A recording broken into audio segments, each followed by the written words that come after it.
اعوذ باللہ من الشیطان الرجیم بسم اللہ الرحمن الرحیم اللہم صلی علی محمد و آل محمد۔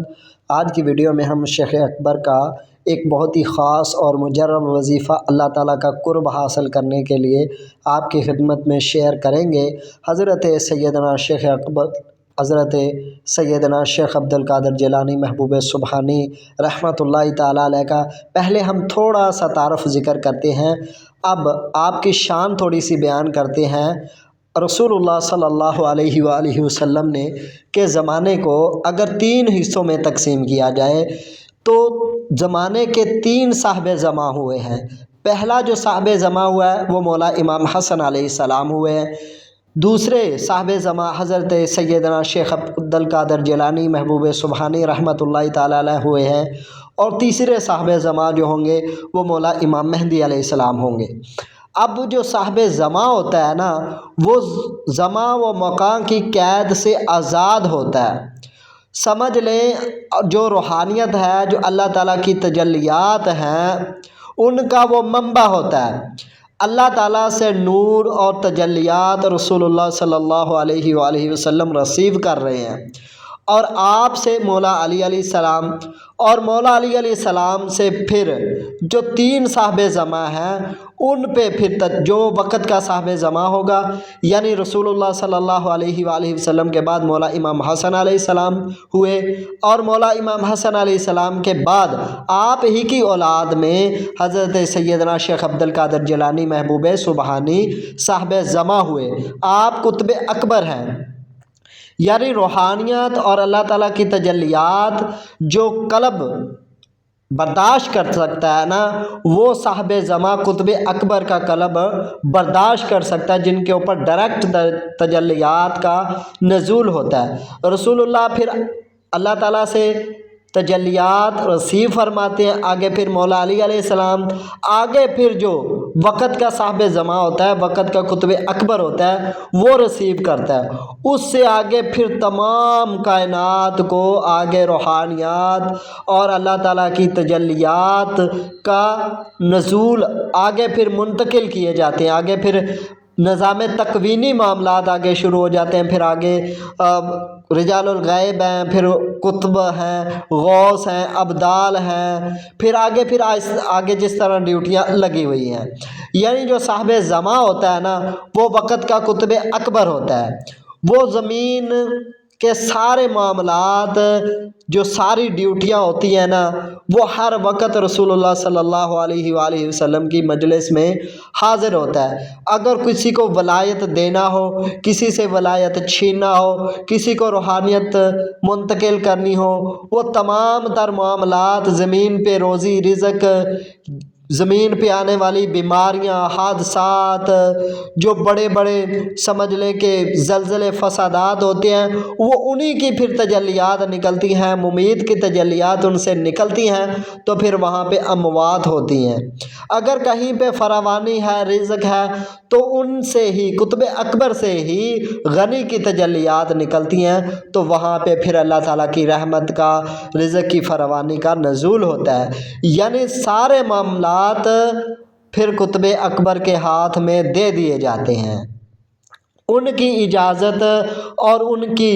مجلس میں حاضری کے بغیر کوئی بھی اللہ تعالیٰ کا ولی، کوئی بھی قطب، کوئی بھی رجال الغیب، کوئی بھی ابدال، روحانیت کے کسی بھی مرتبے پہ کوئی بھی نہیں پہنچ سکتا، جب تک اس کی رسائی یا اس کے مرشد کی رسائی قطب اکبر حضرت سیدنا شیخ عبد القادر جیلانی تک نہیں ہوتی، کیونکہ آپ ہی روحانیت کو تقسیم کرنے والے ہیں۔ اللہ تعالیٰ کے بعد رسول اللہ صلی اللہ علیہ وآلہ وسلم کے بعد مولا علی علیہ السلام، مولا علی علیہ السلام کے بعد حضرت سیدنا شیخ عبد القادر جیلانی، تب تک صاحب زماں ہیں جب تک حضرت سیدنا امام مہدی علیہ السلام کا ظہور نہیں ہوتا۔ جو قطب اکبر ہوتا ہے ان کو 3 ارواح سے فیض ہوتا ہے۔ ایک تو رسول اللہ صلی اللہ علیہ وآلہ وسلم کی روح سے فیض ہوتا ہے، ایک مولا علی علیہ السلام کی روح سے فیض ہوتا ہے، اور ایک حضرت سیدنا امام مہدی علیہ السلام کی روح سے ان کو فیض ملتا ہے۔ ان کا قلب ڈائریکٹ اللہ تعالیٰ کی تجلیات کو برداشت کرنے کی صلاحیت رکھتا ہے۔ یعنی انبیاء کے بعد سب سے بڑا جو مرتبہ ہے، سب سے بڑا جو مقام ہے، وہ قطب اکبر کا ہوتا ہے۔ یعنی سال پہلے اس کی مجلس میں جاتا ہے، پھر یہاں دنیا میں آتا ہے، مہینہ پہلے ان کی مجلس میں جائے گا، پھر دنیا میں آئے گا ان کی اجازت لے کے، دن پہلے ان کی بارگاہ میں جاتا ہے، پھر دنیا میں دن کا نزول ہوتا ہے، پہلے ان کی بارگاہ سے ہر چیز ہو کے آتی ہے۔ یہ قطب اکبر کا مقام ہوتا ہے۔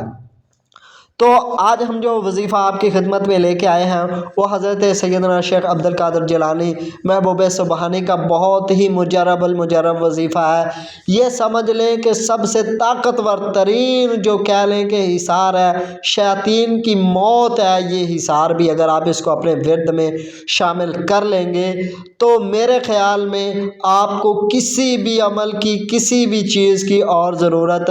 نہیں پڑے گی اگر آپ اس کے ذاکر ہو جائیں گے، اگر آپ اس کی زکوٰۃ ادا کر لیں گے، اگر آپ اس کے صاحب دعوات ہو گئے تو سمجھ لیں کہ آپ کے تصرفات کی کیا ہی بات ہوگی۔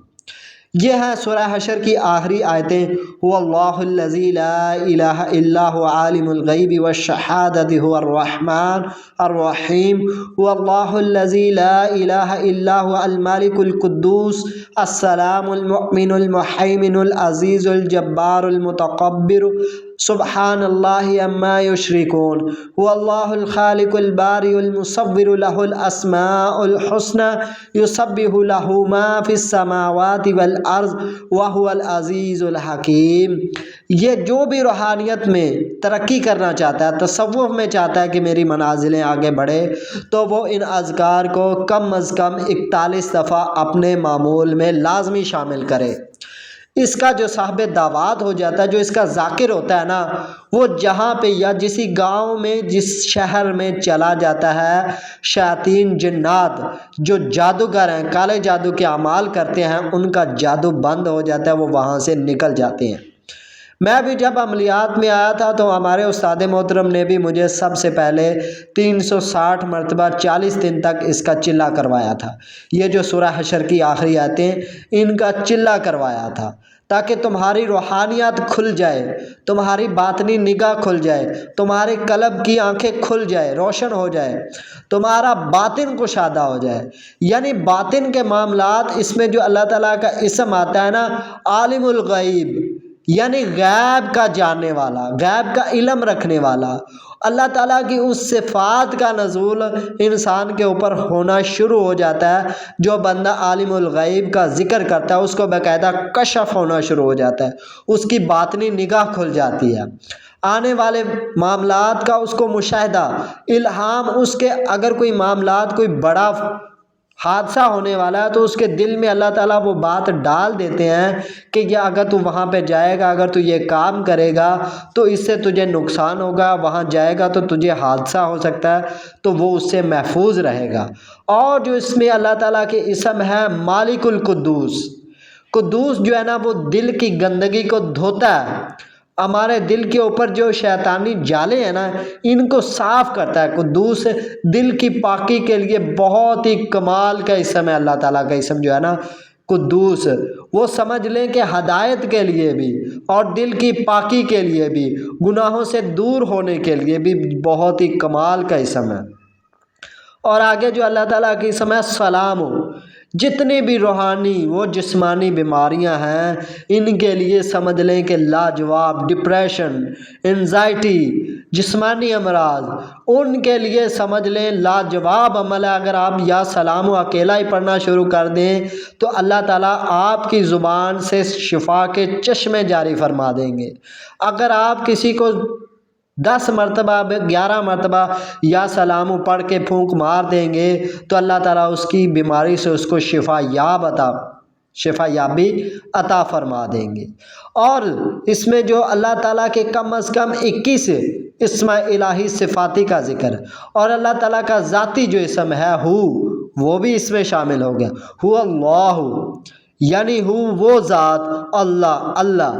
بہت ہی کمال کی یہ سورہ حشر کی آخری آیتیں ہیں، یہ رسول اللہ صلی اللہ علیہ وآلہ وسلم کے بھی معمول میں رہی ہیں۔ آپ کے بعد صحابہ کرام نے بھی ان کو کثرت سے پڑھا، ان کے بعد پھر اولیاء کرام نے بھی ان کو کثرت سے پڑھا۔ یہ انسان کو طی الارض کے معاملات تک پہنچا دیتی ہیں، تو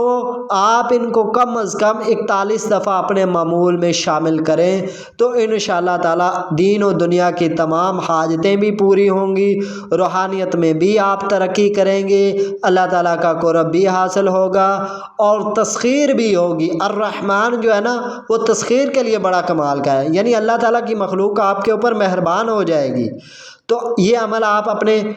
معمول میں 41 دفعہ اس کو شامل کریں تو انشاءاللہ تعالیٰ اللہ تعالیٰ آپ کے معاملات میں آپ کی روحانیت بھی کھول دیں گے۔ اب اس میں جو عزیز ہے، غالب، اگر آپ کا کوئی دشمن ہے، حاسد ہے، ان کی بھی زبان بند ہو جائے گی۔ تو یہ عمل کو آپ اپنے معمول میں شامل لازمی کریں، کم از کم 41 دفعہ آپ اس کو لازمی پڑھیں۔ اگر زیادہ پڑھنا چاہتے ہیں تو کسی صاحب ورد سے مل کے اس کی اجازت لے کے 360 مرتبہ 40 دن تک اس کا چلا کریں گے تو آپ جدھر بھی نگاہ دوڑائیں گے تو پھر تو سمجھ لیں کیا ہی بات ہو جائے گی۔ آپ جہاں تک آپ کی نگاہ جائے گی اللہ تعالیٰ وہاں تک لوگوں سے بیماریاں، پریشانیاں، جادو، جنات